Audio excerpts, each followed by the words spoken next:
এই আধুনিক সময়ে এসেও যে এদেশের অসংখ্য মানুষ পলিথিনের ঘরে ঘুমায়, আমরা হয়তো অনেকেই জানি না। পলিথিনের ঘরে বসবাসকারী এই মানুষগুলোকে আবিষ্কার করে আপনাদের মতো আমরাও বিস্মিত হয়েছিলাম। বলছি শেরপুর জেলার ঝিনাইগাতি উপজেলার ডেফলাই গ্রামের বেদে সম্প্রদায়ের কথা। শোনা যায় প্রায় 2 যুগ আগে দেশের বিভিন্ন স্থান থেকে অর্ধ শতাধিক বেদে এখানে এসে বসবাস শুরু করেছিল। তারপর শুরু হয়েছিল তাদের একতাবদ্ধ সংগ্রামী জীবন। এই তীব্র শীতের মাঝেও এখনো তারা আগের মতোই খোলা আকাশের নিচে মানবেতর জীবনযাপন করছে। আসুন্নাহ ফাউন্ডেশনের দেশব্যাপী শীত বস্ত্র বিতরণ কর্মসূচি শুরু হলে আমাদের মনে পড়ে যায় এই বেদে সম্প্রদায়ের কথা। শীতার্ত এই জনগোষ্ঠীর শীত নিবারণের জন্য বেদে পল্লীতে নির্ধারণ করা হয় একটি শীত বস্ত্র বিতরণ কেন্দ্র।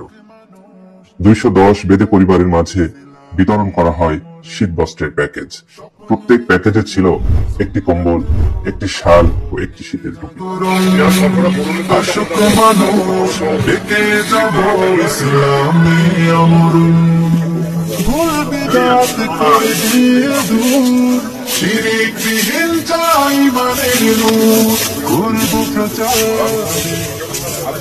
সমাজের অবহেলিত এই মানুষগুলোর পাশে দাঁড়াতে পেরে আসুন্নাহ ফাউন্ডেশন আনন্দিত।